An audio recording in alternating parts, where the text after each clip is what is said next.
What is going on, everybody, and welcome in to everybody's favorite night of the week and favorite show of the week, SEC After Dark. That's right. Yep. Yeah. I'm, I'm Jay Thomas. With me, Stephen Willis, Mike Huseman. Stephen, of course, is killing it on Locked On Ole Miss. He's got a million and 1.1 million subscribers now, I believe. Something like that. Let's get Got a bunch. Yeah, getting a little bit over 19,500. That is awesome. I don't know. My camera just went out on my screen, so I do not see. We can still see you. We can. Okay, well, see you. It just was a different color. Yeah, I don't know what happened there, but anyway, I guess since I'm taking Corey's part while he's out, his camera goes out every once in a while, so mine goes out now. So anyway, Mike Huseman, off season After Dark. That's rolling right along. Mike, how's everything going there? Good. We had to call a timeout on this week's one. I was going to have some Sam Houston guys on, but something happened with their schedule, so we're going to push that one. Next Monday will be the Sam Houston episode. So tonight and then on Saturday, they're going to the Sam Houston spring practices. So then we're going to confab after that on Monday. Nice. Okay. Yeah. There you go. And they hired an O-line coach who was former Boston College and La Tech head coach, Jack Bicknell. So that just happened within the last 2 weeks. So we'll talk about that with that. Cool. Yeah, I think he actually coached an Ole Miss offensive line at one point. Mm-hmm. That could have been him, or his brother also did, and brother's with the Raiders now, I think. So there's two of them. Their dad was Boston College's head coach, for the Flutie Miami game and stuff. Yeah. Okay. All right. I don't know what's going on tonight, but Ole Miss is hitting singles. And advancing, having productive outs and all of that. It's the weirdest thing I've seen. They have a legitimate chance to beat Florida because they're actually playing baseball tonight. It's amazing. And Bossman just joined us. One half of Biscuits and SEC. Bossman, what's going on, brother? Oh, not much, guys. Doing well. Good to be here tonight. Looking forward to it. Got looks like 4-on-4 tonight, so it's gonna be a lot of fun. All right. Well, before we go ahead. Keep Corey's mom in your prayers if that is your type of thing. Apparently she went to the hospital tonight. That's the reason Corey isn't here. Mm-hmm. And Jeb is recovering from surgery. It all went well, but there is a recovery involved in what he was going through. So he should be back next week. Yeah. So keep those guys in your thoughts and prayers. And guys, you know what time it is now? It's lava. It's lava time.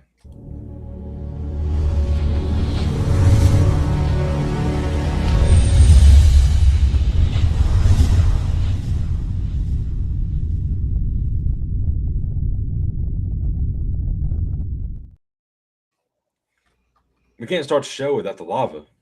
Yeah, the lava has to be good. That's the cue. That's right. So anyway, where do we want to start tonight? I mean, we've had spring practice up here for like 3 or 4 weeks now. Have yet to talk about it, but LSU staff with the Will Wade signing is very interesting as well. So, where do you guys like to kick off tonight? Let's go with spring football because Ole Miss finally started spring football. So just I can now? They are literally because they had the delay. Yes. The delay. That's right. Mm-hmm. Yeah.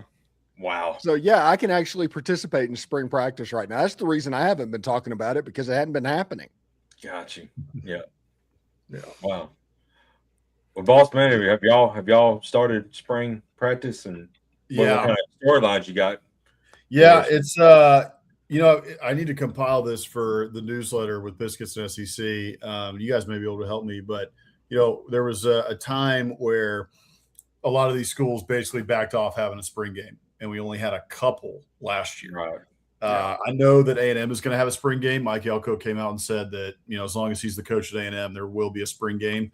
I'm hoping. I haven't seen much announcements as to who is and is not going to have one this year. Alabama is great. Yep. I would love to see those come back, especially since we don't have a window, a transfer window after. That was the big question mark about, why we should not do this if we're going to put kids on tape who might be poached later down the road. And the NCAA, another thing we can talk about if we want, came out and crushed the potential Ghost transfer. Right. Yep. So I want the spring games to come back. So from our vantage point, Mike Elko is going to have a spring game, which is great. A couple notes from A&M is one, I haven't seen an update. I just got home, but I don't know if there's been an update on it. But a couple hours ago, A&M reporters on the ground were reporting that Terry Bussey had some sort of injury, lower body injury, earlier today. So he he's a breakout candidate this year at wide receiver for the Aggies. And so if he goes down, it would be, an unfortunate loss. So hopefully he's okay and it's minor. And then the other one is we got Thornby from Alabama in the offseason to bolster the offensive line. And I believe he's moving. Remind me, where did he play at Bama? He started at right tackle, then they moved him inside to right guard. So I think they're moving him again, to whatever they believe his natural position is going to be. But I'll figure it out. But those are the main two notes from Aggie spring ball right now. Yeah, there's two storylines, by the way, with the ghost transfer thing that he brought up. Mm-hmm. Spring games absolutely could come back, but since there's no opportunity to improve your squad after the spring, you're going to have spring games. Like if Ole Miss had a spring game, which they're not going to have one because they had already set that up, but you can guarantee that none of the playmakers and starters that you're counting on is anywhere near that game. Yeah, that's true. It would be Deuce Knight and AJ Maddox, because if a quarterback gets injured in a spring game and screws up your season, that would be a problem. So Terry Bussey, that's kind of the other side of that coin with the fact that spring games could come back. But honestly, don't play the high-level playmakers. Play a game against an FCS team, UT Martin, something like that. Televise it. Nobody can touch it until after the football season anyway. And put all the money into your collective. And if you do that, you're going to make money. And if you pay teams that you were going to play, like Ole Miss is playing Wofford this year, play Wofford in the spring, play play Mississippi Valley State or Jackson State in the spring. Right. Yeah. And you can do the same thing and people would show up and that people would be excited to do it. And I think that is the future. Although Ole Miss this year is doing OTAs essentially. They started in phase 1, which is all the weight room. The phase 2 is speed practicing and shirts and shorts and no pads at all for a couple of weeks. And then 2 weeks of contact and just getting ready for game week in the fall. So that's the Ole Miss plan for what's going on. Lots of walkthroughs, lots of classrooms, stuff like that. I know I was diving into what some of the schools aren't doing. So South Carolina, Mizzou, they're not having spring games. Mississippi State, Tennessee, Kentucky, they are having them. And Florida, I don't know. Like it was hit and miss, and everybody was saying different things. So I don't know what the Gators are doing. Now, I think Auburn, I think Golish said that they would have a spring game. Okay. If I remember correctly seeing that. So we'll see. I'm going to tell you something right now.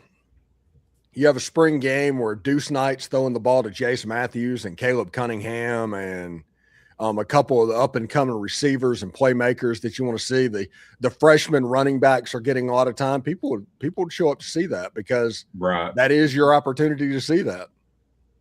That's a good point. I think that's a lot that's been lost. It was sad when so many of them canceled them last year. It's part of the fan experience. You know what I mean? People come from all over and the stadium might not be full, but I remember when I was a kid going to like when the University of Virginia was good, they were Al Groh years. They were top 15 just about every year, top 20. And, as a kid going there and getting the autographs of the players and, the roster, right? You're going to go, I need to get the autograph of this guy and this guy and this guy. Like the kids love it. So it's a fun spring day to go out to. So I'm glad that at least some schools are starting to bring those back. Yeah. Speaking of Virginia news, Chandler Morris did not win his appeal today. Oh. Yeah, for all the grief that state courts got, they essentially got all of these right. Yeah. I agree. Mm-hmm. Yeah. So that means that Clemson's going to be stuck with Vizima or Vizima, whatever. Christopher Vizima. Yeah. Birmingham, Alabama's own. If you believe the ghost transfer stuff, I don't know what would have happened there. Yeah. Yeah. Yeah, I think that Chandler Morris thing, he was destined to be Clemson's quarterback. Yeah. He did publicly say he was going to go back to UVA if he won his appeal, but who knows? You say a lot of things. Especially after UVA got those other two guys in the portal. Crazy enough, got one of the best QB rooms in the country. Oh, yes. Overnight. It was a comeback, yeah. Yeah. Wow. Yeah. Rick brings up a good point. This was another one I actually forgot. There actually has been a lot of like news things coming out. Greg Byrne talking about he thinks the SEC championship game ought to go by the wayside. I like Greg Byrne. I think he's a great AD. I couldn't disagree more on this point. I understand it. I get where we're going, but Steve has been saying I will shed 0 tears if they don't have the game. It doesn't matter. It doesn't register anymore to me. Yeah, right now they don't have an AFC South championship game. Yeah. Yeah. But I don't want to be the AFC South. I don't care about the NFL. What the problem is, Greg Sankey pissed down his leg. That's the problem.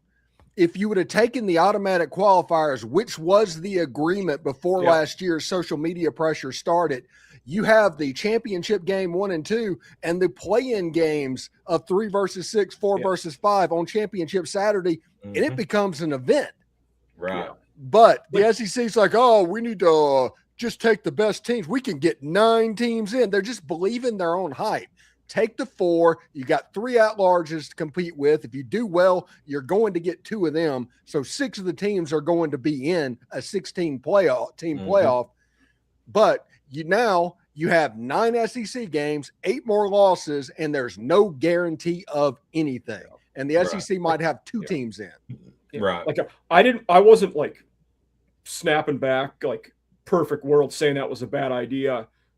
It's under the current system, it doesn't make sense to have the championship games. Perfect world, it would be great to have them. I mean, they're some of the funnest games we'll watch are various conference title games. But right now, I mean, it only caused us chaos last year because did Bama deserve to be a playoff team? Is the debate we had after they lost that game. They did beat Oklahoma in the playoffs. So I'm going to sound like old man, on the lawn, right? But I love the conference championship games. I think they matter. I love the drama of them, and also the interconference, rivalries of them, right? Like the in story. '98, we knocked K-State out of the title game, so we should never go away with them. Exactly. That's exactly right. SEC legend R.C. Slocum coach. Right.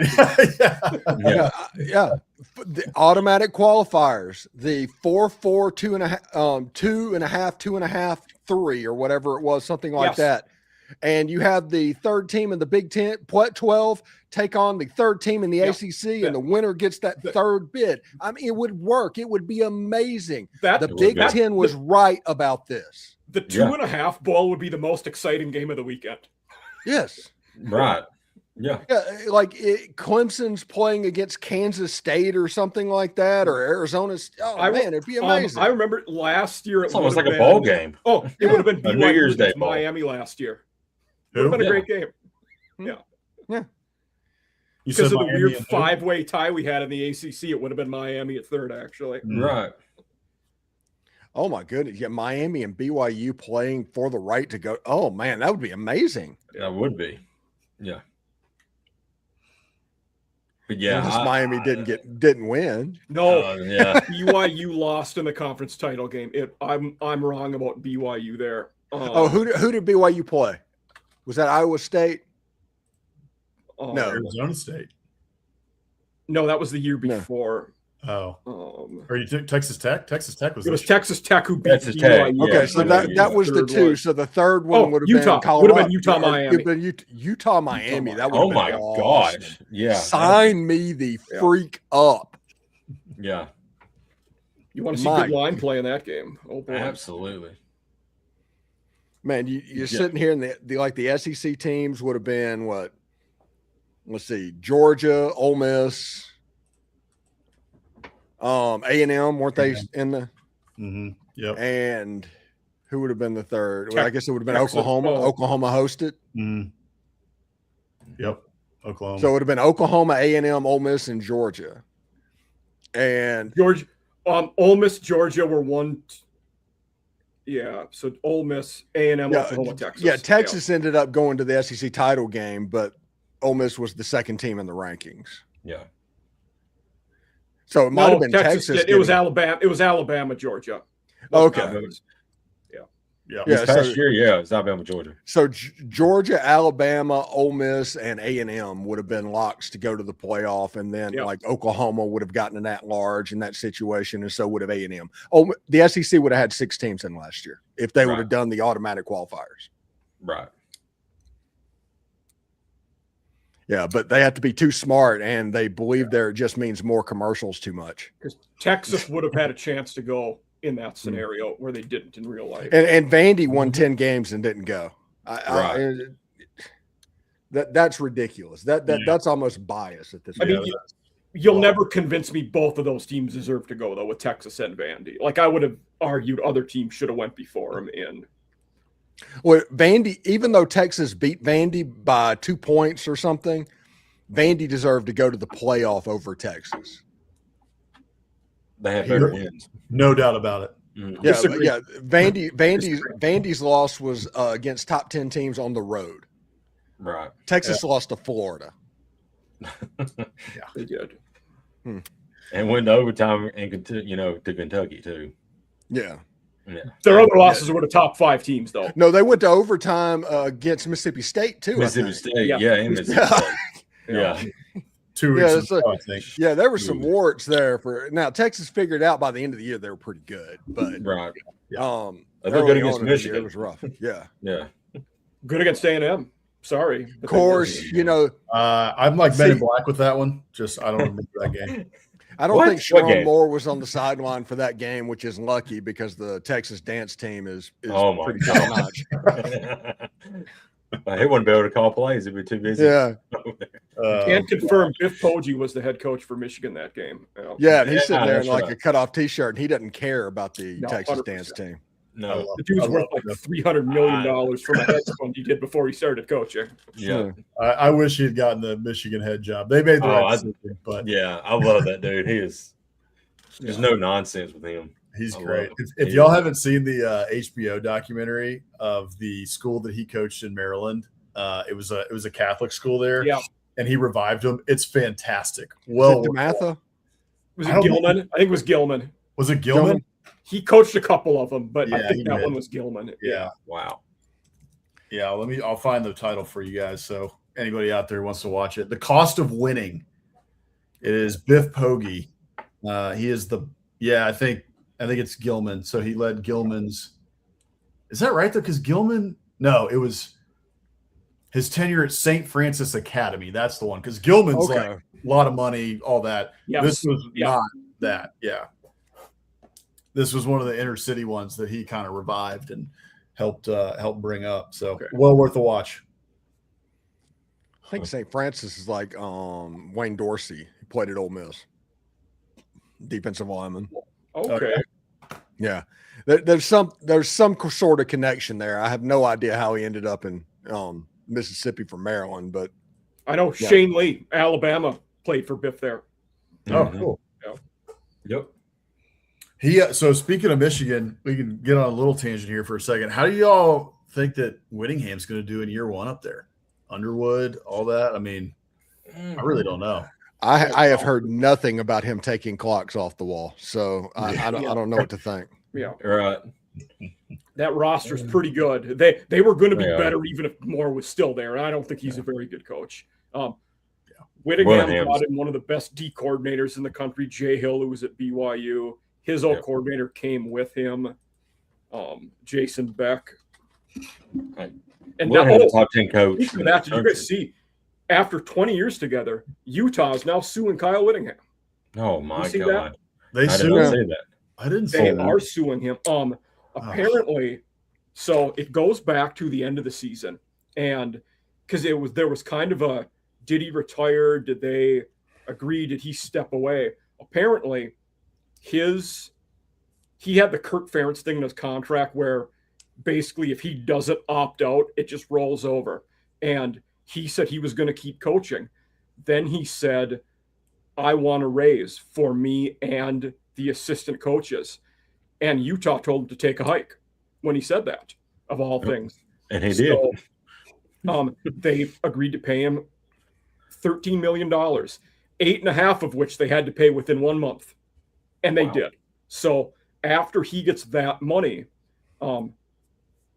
this is around the time he took the Michigan job, and the Utah's AD sends him an email saying, like, I'm disappointed about how you handled this and taking another job. And apparently Utah is using ambiguous language in their separation deal that the transition to the next coach was supposed to be seamless and smooth. They're saying by him taking another job, that doesn't qualify as that. So they don't want to pay him the other $5 million they owe him. Yeah. And he took a couple assistants, right? That I think was a big sticking point. Yeah. They were like, you couldn't, because they probably wanted an assistant like Bet to be the next head coach. Yeah. Remember, Utah is one.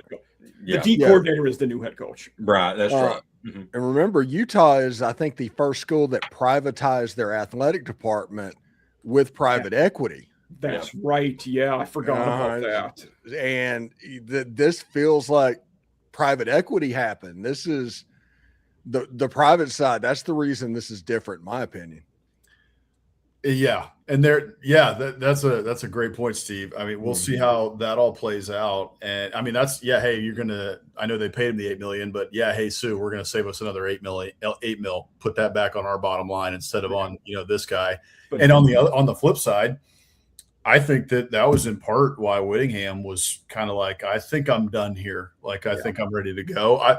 If you take the private equity part of it out, I mean, Kyle Whittingham, he's been named for jobs for the last 10 years, right? He hasn't taken any of them. And so it seemed like he was going to, okay, I'm going to retire a Ute, why wouldn't I? And then the private equity thing happens. It seems like he's kind of like, I don't know about that. And he's like, yeah, give me a raise, which I think was more like, I'm ready to get the They said the number that I heard was between him and all the assistants, he wanted $6.5 million more total for everybody. Wow. Not a massive number when you're talking 11 coaches. No, it's not at all. So they were willing to pay him 13 to leave, but not 6 for a raise for him and assistant coaches. Yeah. Well, that might have been with years left on his contract. They might not have been able to wiggle out of that number, but still, it's illogical. Yeah. Right. Yeah. Doesn't make a whole lot of sense. And the other thing that you could point out is maybe the Big 12 is broke. Perhaps. Maybe $6 million is a lot. The ROI isn't there. Just call Cody Campbell. They're on good terms. That I was going to say, are we now in a situation where everybody's just looking up to A&M or to Tech money wise? We might be. Oh yeah. Well, in the Big 12. In the Big 12. That's what I'm saying. Big 12. Yeah. But right now the Big 12 commissioner and Cody Campbell are basically fighting online. They're having a Twitter spat. Yeah. To where Brett Yormark actually said Cody Campbell does not run the Big 12. And it was like, really? I don't know. He was kind of the representative in the president's office. I mean, you might want to let him know. Yeah.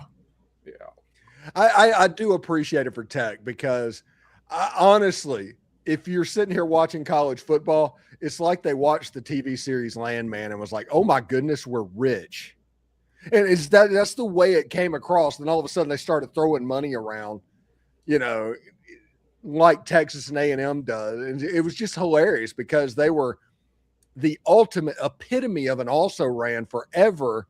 And honestly, they still are. I mean, it's not that big of a deal. But they're at least throwing money around. You got the Lubbock tax out there. We're having to pay $1 million or $2 million more for every recruit because Lubbock's in the middle of nowhere. And it's crazy. Yeah. They're the guy that came into money, like A&M, Texas, some of these other schools, Ohio State, like they've all had money for, a long time.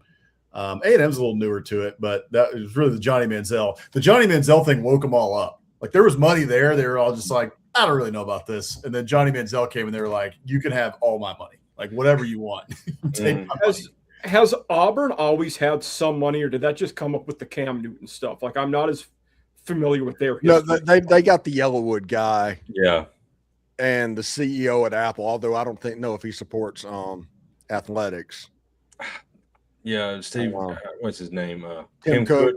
Yeah, I don't know if he does or not. I know the Yellowwood guys all. I've never heard there was an Apple guy with Auburn. That's wild. Yeah. The Yellowwood guy is all in on the football team. Yeah. Jimmy Rain basically runs that athletic department, or at least he did. Yeah. It's hilarious. And by the way, talking about the new money thing, you got like SMU looking at Texas just with their nose up. It's like, good grief. Nuevo Rich. Well, I don't think with SMU, I don't think it's that they're new money. It's that they can finally spend it again, and they've always had. Oh yeah, they're the only school in the country that had a 5-year run at NIL in the 80s. Yeah. Oh yeah. No, they've been having money. Yeah, we shocked that they're good. Yeah. What is his name? Sherwood something. Whoever the guy that did it. He has to be just like, all right. Although he's not public about it now. But was it Sherwood Blunt? Was that it? Yes. Yeah. Okay. Yeah, he's the one that got the Pony Express going back in the day. Yeah. I still love the Eric Dickerson and them calling the car the Trans A&M. Yeah. Yeah, that is good stuff. Yeah, that's funny. I want to bring this up since it kind of ties in with the LSU staff thing. But did you see Ruffino and Joe Show that they tweeted out a few days ago the best SEC athletic departments? And of course, they're kind of biased, but they had LSU at number 1. Oh, you think? Yeah, yeah. But LSU memes this week have been top notch. Yeah, just the different memes about Wade and Lane and Tim Mulkey and stuff. Right. Yeah. My favorite thing is the tweet that referred to Wade, Kiffin, and Mulkey as the lion, the bitch in the wardrobe. Yeah. Yes, I saw that. Yes. Yeah. Oh my God, that's so good. Yeah, that was good stuff. That one right there is like that's fantastic. Yeah. Yeah.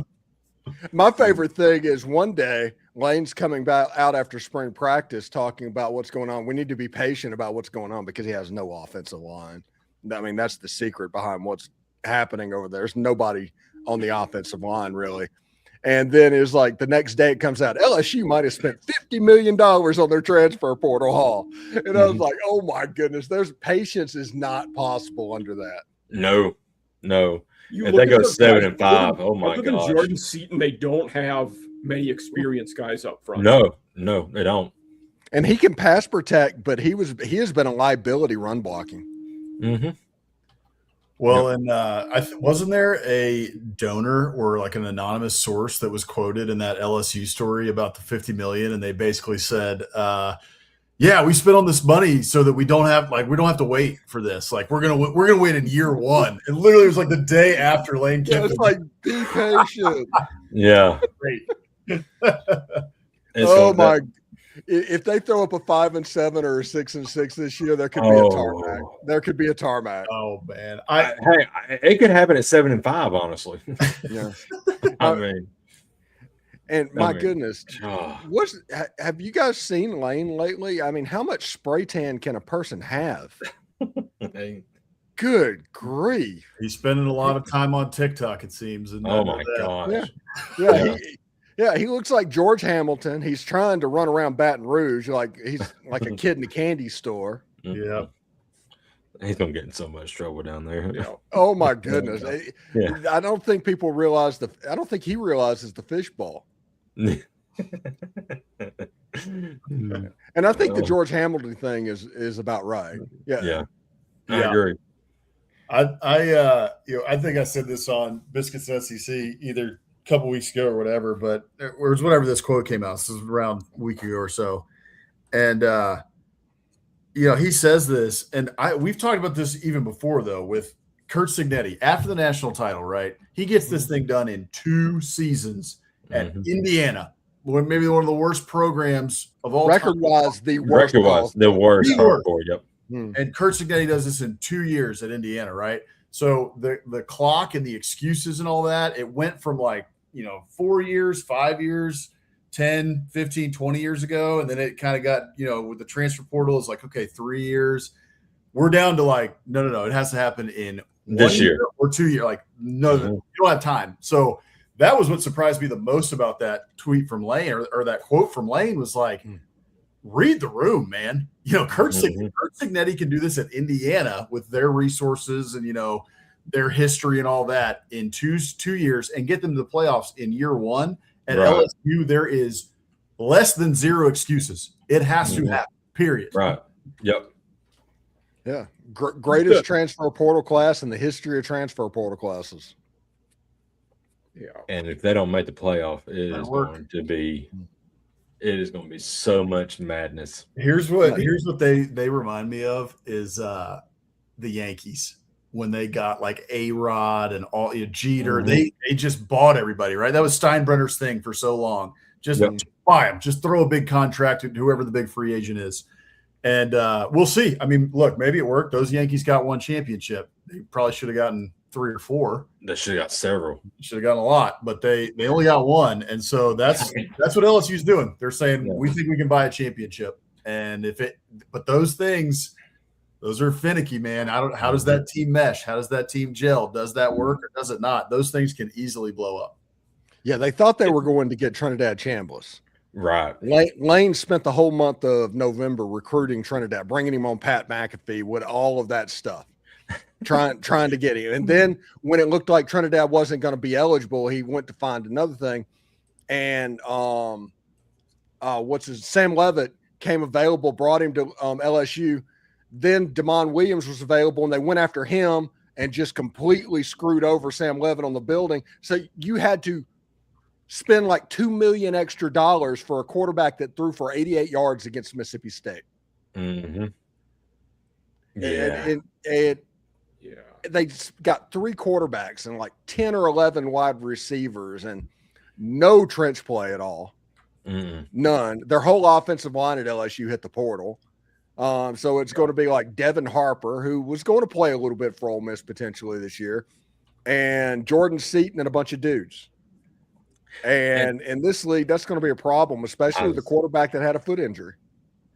Yeah, I was going to say, we all know how much and how important trench play is in the SEC. I mean, games are won and lost in this conference in the trenches. And usually LSU's they're known for that, right? Their history, that's what they're known for. They are mean in the trenches. They bully you in the trenches. Yep. Defense, they suffocate you, right? And they're coming downhill. It hasn't always been that way over the last, 8-ish years, 6 to 8 years. Especially the defense. Right. Especially and the next running quarterback that Blake Baker stops will be his first. If he ever does that. Yeah. I mean, that thing with Jalen Milroe down in Baton Rouge, that, just up and down the field, and Marcel Reed looking like big. Yeah. Yeah. Heck, Trinidad ran for 60, 70, 80 yards in that game, threw for 300. He does not do that well. No. So if the over-under is set, I haven't looked at the over-under, but if the over-under for LSU is set at 9 this year, where are you taking? Under. Under. Okay. That schedule's tough. Maybe under. Because they've already lost their top run-stopping defensive end and Relaford, and they have no way to replace it. And you cannot convince me that Lane Kiffin wasn't ready to be involved in the ghost transfer market before there was a penalty to it. He was going to be all over that. He was getting ready to poach somebody off of Ole Miss's roster in May. That was going to happen. Now that's not an option. So you just lost a defensive lineman. Your defensive line just got worse. And if there's any other injuries or whatever happens, now you have to be lucky or your trench play is going to be bad. Yeah. You brought up the point that started off, though, was interesting, Boss Man. You just talked about the expectations there. And I was looking at some stuff this week, and it originated with Kiffin, but it just spread to the concept of how much less patient we are with college football than we used to be. And it gave 3 of the 5 best head coaches ever: Bobby Bowden, Tom Osborne, Joe Paterno. Paterno took him 17 years to win a national title. That was the quickest of the 3.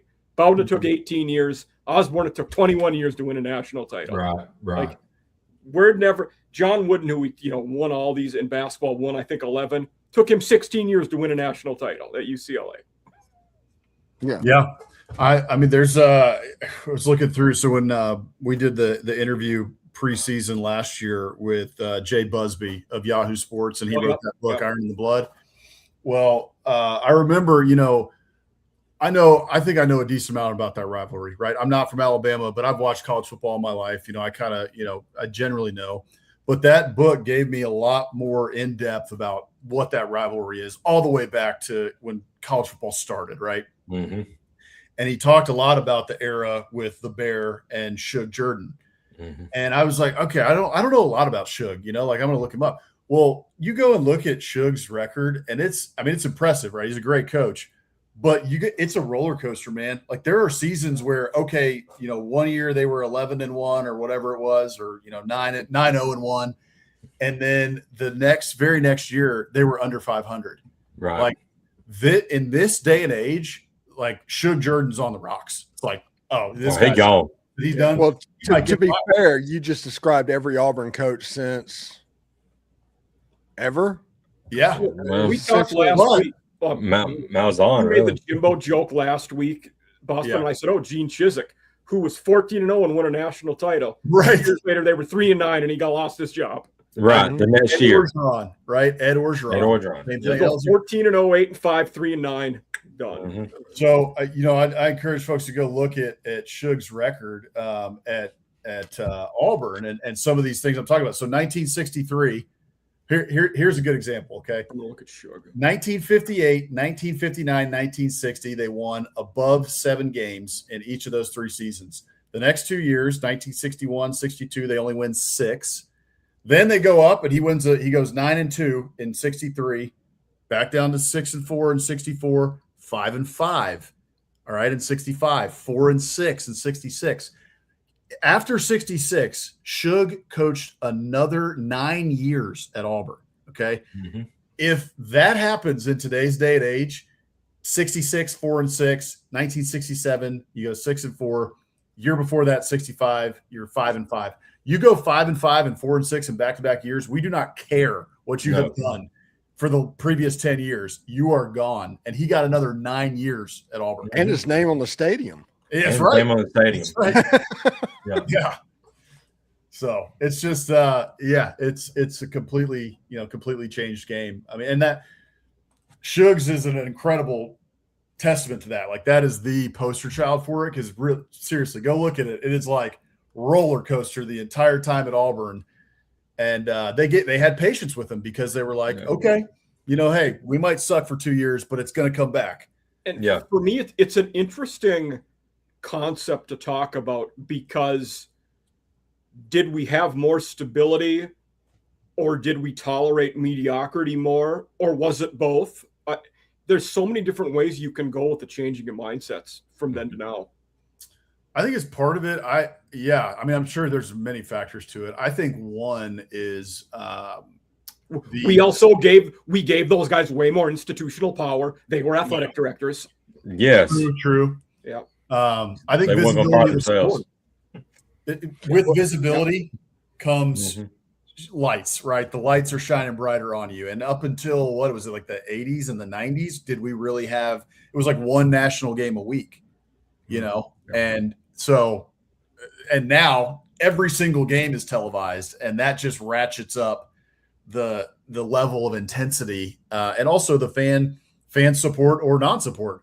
And I mean, think about it too. Like, back in those days, not only was there only like one game a week that was nationally televised, if you wanted to listen, hear what your team was doing, you had to either go to the game or you had to listen to it on the radio. Mm-hmm. But now we've got SEC Network, SEC Plus, ESPN, ABC, all of them, Fox, are televising these games. And then people like us. Exactly. Right. Doing nothing but the hot take stuff constantly. Right. And you've got SEC Network on 24/7, right? You got Peter Burns and Doring and Alyssa Lang and everybody 24/7 talking about it. I mean, if you take a time machine back and talk to those people, what's Conference USA and why do they play on Wednesdays? The game looks so different overall than it did back then. Totally. Midweek games and and the other part of it too to me is money. You know, the athletic department's not operating with the amount of money that they do now, or the boosters. In 1980, Ole Miss, Mississippi State, and Southern Miss basically had the same budgets. There's a little bit more at State and Ole Miss, but not much, not enough to exactly matter. And that's why Southern was so good and they dominated during that period. And as it grew, now you have Ole Miss making $150 million a year athletic budget. State's up there somewhere around that, and State and Southern's at 30.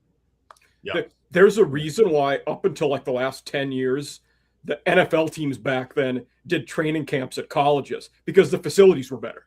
Yeah. That's why they started doing it. Right. Yeah. Yeah. Yep. Yeah. I mean, there's still SEC teams, I think, that blow NFL teams out of the water.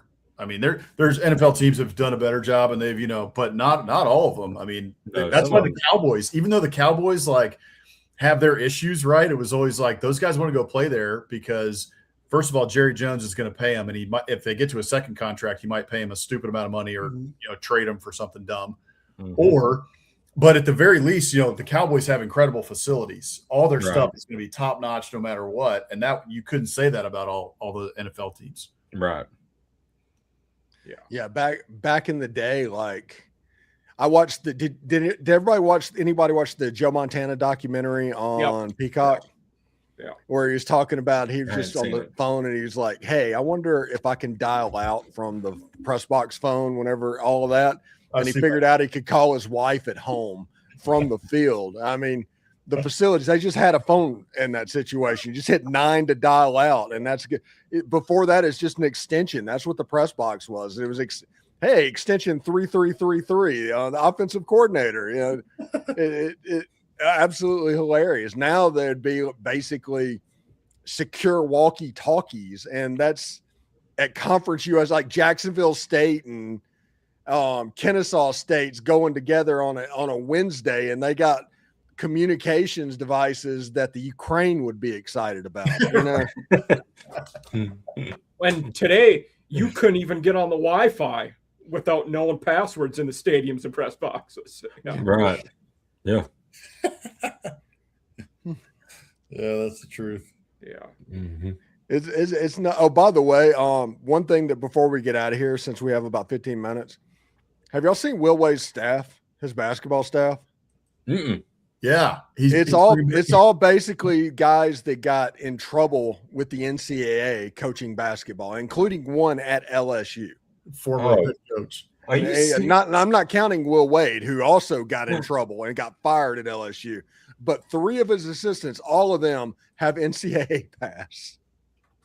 I mean, is he just kind of like just trying to slap it in the face of the NCAA at this point, or what's he doing? Listen, they've embraced the villain.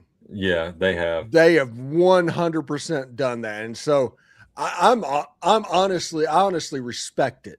Between Mulkey and Kiffin and Wade, I don't know how Jay Johnson fits in this whole situation. That's just bizarre. I'm not sure if he knows either because he's talking about going to MLB. Yeah. Yeah. He said he's going to see how Vitello does. Keeping his eye on it. Yep. Yeah. Okay. Yeah, you just look at it and he's like, well, Jay Johnson's kind of a good dude. Now, what is he? He just doesn't fit in. He's like the nerdy kid that gets picked last in dodgeball. Yeah, all of these cool kids are going to be fighting over the NIL money, and all of a sudden the best program on the campus is going to get left behind. I think in the article that talked about that $50 million thing, LSU baseball was just kind of an afterthought on the list. Yeah. You wonder if Johnson gets sick of that. Does he just go back to the Big 12 and dominate there like he did with Arizona? Yeah. That's a good point. Like if I was if I was Texas A&M and I got wind that Jay Johnson was going to be on the block, I'd fire Michael Early right now. Bring me Jay Johnson. Yeah. Like, Michael, you're a nice guy, but Jay Johnson is probably he's top 3 coach in college baseball. Absolutely. It's like, why is he available? Oh, Jay Johnson's just too good of a guy. You got to get it. Yeah, I mean, that's what it is. I mean, he's not as much. He's not enough of an asshole. He's not mean enough. Yeah. No. Although, hey, you got to give him credit where it's due. He'll get out of the dugout and start yelling at opposing batting coaches every once in a while. He's got to. Yeah, but it's not like Kim Mulkey running smack like a WWE promo to nobody in a room, basically, kind of a tree falling in the forest and nobody's there to hear it type thing. And it's like nobody cares that you won a basketball game. Nobody. Quit. And speaking of kind of that villain role and all that, but did y'all see Dan Hurley after UConn made that shot? He had his little shoulder, his jacket off on his shoulder, and he headbutted with the ref. Any other coach in this league in the NCAA would have had a tech, would have been thrown out of the game, but because he's a Hurley, he was okay. I think it's just by. It's weird that they've kind of become like the first family, but the Mannings of basketball, essentially. Right. It's weird. Mm-hmm. I mean, Bobby did get fired at Arizona State. Yeah, that's true. Yeah, and Bobby was the good one. Yeah. You wonder now, is Bobby going to go be his assistant, or does he get a head job somewhere else? Because UConn's top assistant, Luke Murray, got the head job at Boston College. Oh, by the way, Luke Murray, his dad's Bill Murray. There's Bill. Yeah. Oh, wow. Okay. Yeah. Cinderella story. Yeah. Wow. So that's pretty awesome to land Luke Murray. You're gonna have Bill there for some games, you'd think. Mm-hmm. Yeah. At least for his debut, his home opener. Yeah. I'm sure. Definitely. Yeah. I know Bill spends most of his time in Charleston, Hilton Head, South Carolina. He lives down there most of the time. Okay. But, I like his cameo in Zombieland, Top Shelf. You didn't expect it when it happened. Yeah. No, he's just out there playing golf, pretending to be a zombie so they don't mess with him, so he can get 18 holes in. That's so great. That's amazing. I don't know, man. So my it's interesting to me about LSU. I think part of this was the governor, just to get on the Will Wade thing for a second, is so I'm looking back, I know he won while he was at LSU, right? Like they were winning games. They were. In 18-19, they finished the year ranked 12th in the country, and they got as high as number 9. And that year is when I think they lost in the Sweet 16, looks like. So he made the Sweet 16 once. He made round of 32 once, and he got knocked out in the first round in 2022, as he was basically getting fired after the whole thing. His last year, I know they got knocked out in the first round. Right. So, I mean, okay, an Elite Eight's great. That was in year 2. Won 20 games 3 times, including the year he got fired. But I mean, they're acting like this guy is a conquering hero coming back to LSU, and it's like, I mean, yeah, look, he had a really good year one time, right? And then after that, but I'm like, this guy, other than that, what has he won? They haven't really been good since he's been gone, though. That's what, right? Yeah. And so he's going to bring back some winning basketball, and maybe okay, we think that this guy is a good enough coach that he's going to be knocking on the door to get us in and potentially break through at some point. But I don't know. I've thought that the whole, I guess the fanfare around it to some degree is the villain thing, and the fact that he got canned a couple of years ago for some pretty egregious violations. I mean, very FBI was involved. Yeah. So, and now he's Texas did that too. Sean Miller probably shouldn't be coaching if we're going by the rules. He's getting better jobs now. Yeah. I mean, hey, we want to talk about like the triumvirate right over here, the Axis powers that LSU has assembled. Texas is not far behind. Okay, They're not. Ephesians on the side here, but Coach Schlossnagle, Sean Miller, like, I mean, there's two. There's at least two there. Yeah, they just need one more. Mm-hmm.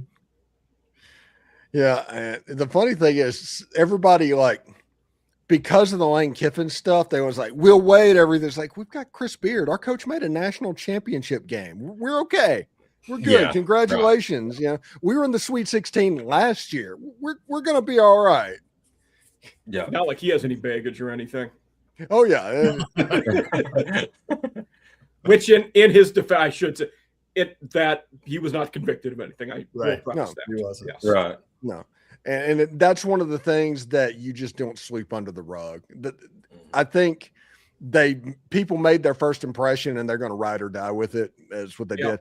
But the reality is, if something was there, you don't sweep that under the rug so somebody can go coach a basketball game. No, domestic abuse is different. And you also made this point a couple years ago, or since the year and a half, 2 years I've known you, Steve, about with the state of Mississippi, how in some ways the bar is set lower there than it is at some other places too.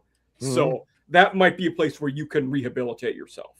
Yeah, Ole Miss and Mississippi in general, they're completely fine with a bunker mentality. Mm-hmm. If you're coming at them and attacking them, considering what they went through in the 70s, 80s, and 90s, it's almost like their baseline. They want that. They thrive in that because that's what they're used to. Right. So whenever what happened in the 90s? Whenever they're missing there. Oh, that was the end of the rebel flag. Okay. I was thinking that was 80s, all right. Mm-hmm. And 2000s was the end of Colonel Rebel and Dixie. I mean, there was a lot of stuff where people have been coming after Mississippi over and over again. So the administration there is more tolerant of what's going on and can handle a barrage because they're used to it. That's the normal. Okay. Yeah, that's the reason whenever Ole Miss was able to get Lane Kiffin, they could handle all of the shenanigans and things that were going on with Lane Kiffin because A, they were winning, and B, they can handle it. They're used to it. Right. Yeah. Maybe it's why Mississippi State could take Jackie Sherrill that did have some baggage coming with him. Mm-hmm. Yeah, Jackie. That was all false UT rumors that took down Jackie Sherrill at Texas A&M. He was clean as a whistle. Yeah, that's the reason he was working at a car lot when he got hired by Mississippi State. Can you imagine? This isn't a Jimbo Fisher situation to where he's at an all-inclusive resort in Destin. No, he was at a car lot. He had to get to work. Yeah. Was he? That actually happened. Yeah, he was in a car lot in Gulfport, Mississippi when he got hired by Mississippi State. Oh, God, I didn't know that. Different time, man. Which kind of explains how his recruiting and everything worked. He would be a good used car salesman. Everybody joked about that, but that's literally the secondary career field he picked. Mm-hmm. And my buddy, who was a Mississippi State undergrad at the time, there is a professor at Georgia now. But Joe Lee and the King. I mean, he loved Joe Lee Dunn and Sherrill. He loves both of them. Mm-hmm. Yeah. Hey, Joey Dunn got to start with Ole Miss, and he pioneered the Red Death defense in the early 90s. They were really good in 92, 93, and 94, like number one in the country. And then when the NCAA did what the NCAA does and took down Ole Miss because they were getting good, Joey Dunn, after not getting the job that Tuberville got, Joey Dunn got sent him out, and State picked him immediately up. Okay. I thought Jackie Sherrill won a national title, but I guess I'm wrong. Oh, no, maybe. Well, no, I don't think he did. I think he got close. 1980. Maybe there was a split title then. I don't, because that was George. The Pittsburgh national title, that was Majors, right? Yes. Johnny Majors. Right. And so Jackie Sherrill replaced Majors when he went to Tennessee. Okay. Yeah, I can't imagine Jackie Sherrill. It says here they were co in one of Jackie's years. Yeah. Okay, so that would have been 1980, I believe, because AP. Yeah, they finished second in the AP, which means it must have been split with coaches or something. Yeah. And what year was that? 1980, which would have been Georgia, right? Split with Georgia. Yeah. Okay. And you know who Pittsburgh's D coordinator was on that team? Jimmy Johnson. Oh, was it really? Yeah. Okay. Who's the Dave Wanstatt? Wasn't he there for a while? Maybe he was later. He played there when Johnson was an assistant, and then that's how he got in with Jimmy. Yeah. Got it. That makes sense. Yeah, I think he was the head coach at Pittsburgh at one time. Yeah, after everything had gone south. Yeah. Mm-hmm. Yeah, years later. Yeah, Pitt was they started the year 8th in 1981, got up to number 1, and then ended up losing and finished 4th, which that was the 81 was Clemson's year. Only title until Dabo. Okay. And at 81, that Jimmy Johnson went to Oklahoma State that year as the head coach. He was only there for the 81 when they were Okay. And then he got down to the U and it got awesome. Yeah, after Stellenberger went to the USFL. I mean, think about it. You live in a world where Jimmy Johnson and the Miami Hurricanes and 2 Live Crews and all of that's coming together. Oh my gosh. There's a reason there's 2 30 for 30s about the U. Yeah. Yep. Yeah. That time period was awesome. It's kind of a shame to me that the I look back on those years and watch those documentaries. The Orange Bowl was awesome, man. Why did we get rid of the Orange Bowl? Yeah. Hard Rock Stadium. But I mean, both the Orange Bowl and the Rose Bowl, as buildings, they are trash right now. They're just awful buildings. That's what gives them the charm, Mike. It's like Fenway and Wrigley. Yeah. They are. Yeah, they're trash, but it's our trash. Right. Soldier Field moving to Indiana. Yeah. Mm-hmm. The Miami MLS team is about to open up their stadium. I think this weekend. Yes. I saw that. I'm curious to see if the Hurricanes worm their way back into Miami proper, playing there because that's inside the city. How many seats does it have? That'll About be 30,000. 30? Mm-hmm. Not big enough for the Hurricanes. Not big enough. Not even close. No. Well, on certain I will say the best MLS stadiums are the smaller ones that are made only for MLS. Right. Agreed. Way better environments in them. Yeah. Hey, well, Atlanta United is good when they're good. Do they play in the Dome? Yeah. Yeah. They play at Mercedes-Benz. Okay.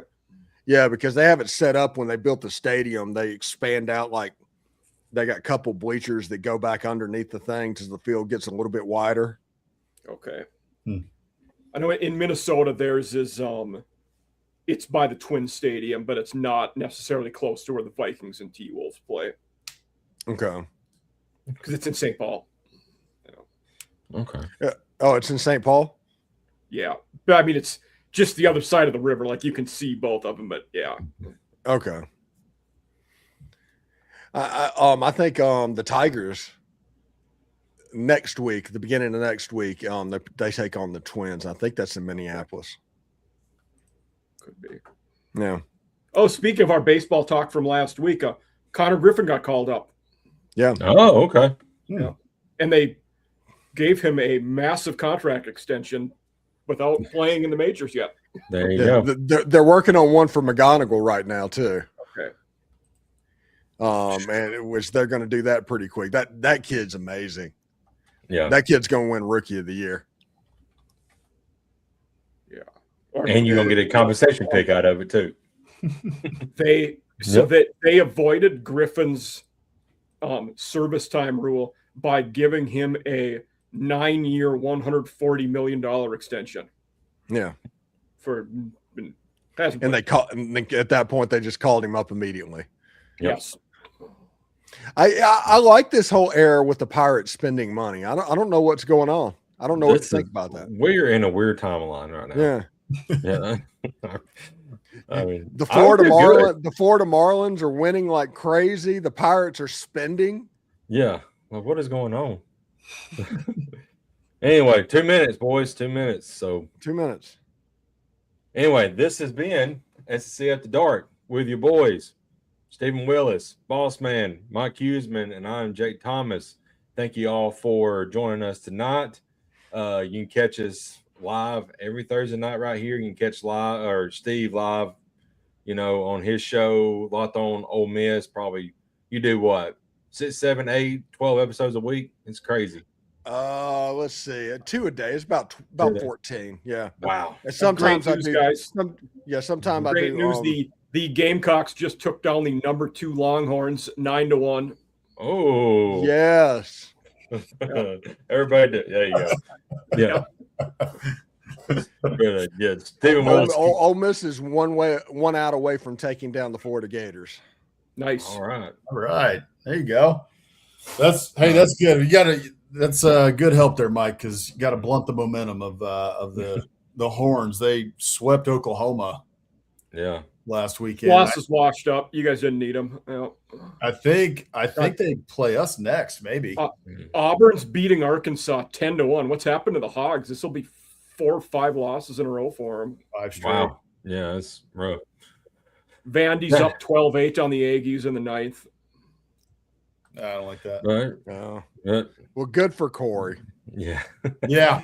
Yeah. Yep. There's that one. Bama's beating Oklahoma 10-4 in the 8th. Dang, come. Okay. I don't know what's happened to Alabama here lately. After getting swept in Lexington, they've turned a switch. Red hot. Yeah. Red hot. Anyway, Boss Man, one half of Biscuits and SEC. What y'all got coming up here in the next episode? We're gonna have a lot of fun here. So I think we'll see if we start it next week. I think we're gonna try and start it next week. But we also got the Final Four we got to talk about. So we'll figure it out. Maybe have some news. But what we're looking at either next week or in 2 weeks is we had a good discussion about this a couple of weeks ago and wanted to build on it. And Mike had a great idea to build on it, actually. And so we're going to be talking about Hank and I, Hammer and I, independently are going to be building what does a Super League look like and who gets in and who gets out. Ooh. And I want to then be on that draft. Yeah. also if this is a total hypothetical. I would love this. I think it would be a lot of fun. We could talk about it on here too. Yeah. If you guys want, but what if college football adopted a relegation system like European soccer? We talked about that. So if we get the Super League, what's going on with who would be like the first team out, right, on relegation the first time that it got that the Super League got formed, right? And so I think it'd be a ton of fun as a thought exercise. So I think we're going to spend probably about 2 weeks on that, either starting next week or in 2 weeks. So that's on the horizon. It's going to be a lot of fun. The ADs are too risk averse for relegation. Totally. I agree. Yeah. But Mm-hmm. this sport thrives on chaos. We love chaos. It does. Football. That would add a whole nother element of chaos that would be fun. Relegate them to the UFL and then like Birmingham Stallions, somebody can come up and play. Because they're still really good, but or even hey, we've got you've got teams, Montana yeah, State, right, FCS, yeah. I mean, you know what I'm saying? Bring them up. Those guys win a national title, and you sucked this year, horribly sucked. Right, flip them, right? Yep. You still can come back, but you better win. Right? Yeah, for sure. Be fun. Yep. They will be talking about that too, Rick. Yep. Always, yeah, Rick. Yep. Missions. Captain Biscuit, we can always count on you. Down below me there, Mike Huseman. Mike, all season after dark, killing it as always. You mentioned that Sam Houston is next on your show. Yes. So. Yeah, that'll be next. Well, we'll record. It'll probably go live Tuesday morning. But yes, that's gonna be a fun episode. I'm Jake Thomas. Talk Live, Bama After Dark. It's kind of in work in progress right now. I'm still trying to figure out what we're going to do there, but I'm going to get back into it probably over the summer, get some more time and everything. But collectively, we are SEC After Dark, and we're back here every Thursday night, 8 Central, 9 Eastern time, and we have a great time. We thank you all for being here, and we will see you on the next one. Y'all have a great night, and good night. And